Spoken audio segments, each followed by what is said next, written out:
नमस्ते, प्रणाम। आप लोगों के बीच में शगुन गीत गाने जा रही हूँ। प्यार दुलार दीजिए। आगे गाना कैसा लगता है आगे कमेंट में लिख के बताइएगा, और किस तरह का गाना सुनना चाहते हैं आप लोग। धन्यवाद।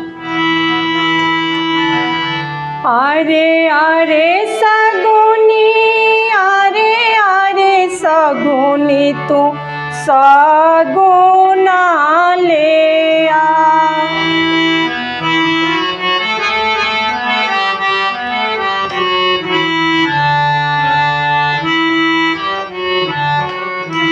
आरे आरे सगुनी, आरे आरे सगुनी, तू सगुना ले आ।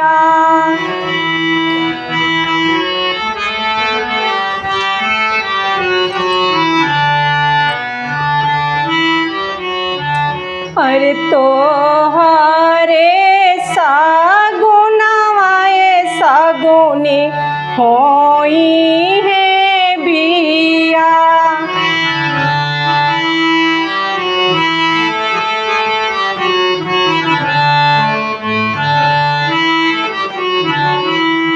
अरे तोहरे सगुनवाए सगुनी होई है बिया।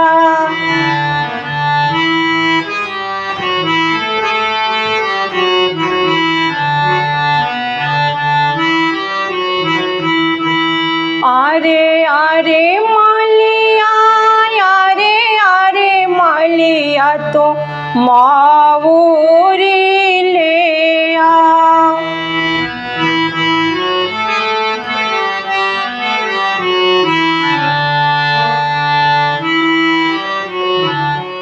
तोहरे मावूरिया ये मालिया होई है बिया।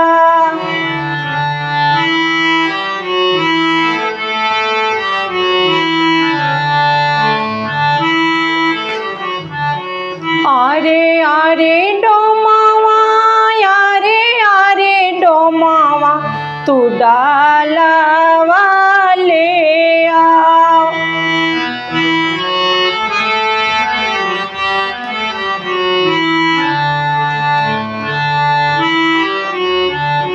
तोहरे जे डालवाए डोमाऊ होई है बिया।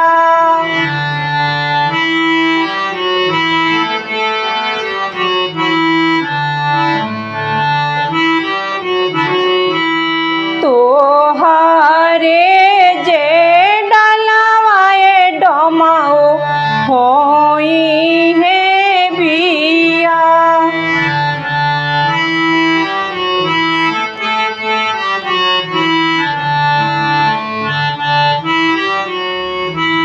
आरे अरे कौने लिया, आरे अरे कौने लिया, तो सेनो राले आ।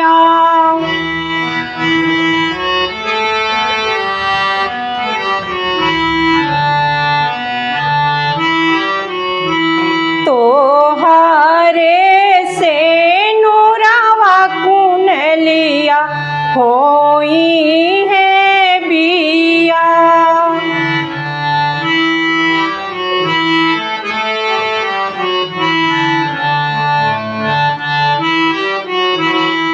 तोहरे से नूरावा कौन लिया होई है बिया।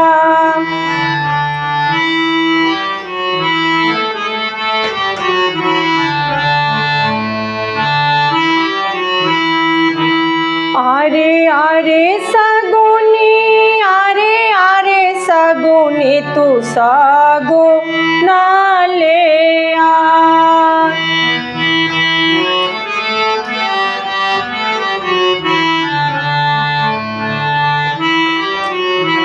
आरे आरे सगुनी, आरे आरे सगुनी, तू सगुना ले आ।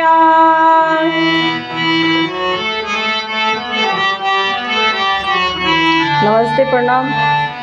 आप लोग के बीच गाना में शगुन के गाए हैं। आगे किस तरह से गाना सुनना चाहते हैं, शगुन या तिलक, जो भी सुनना है आप कमेंट में लिख के बताइए। आप लोग ज़रूर हम सुनाएंगे। धन्यवाद।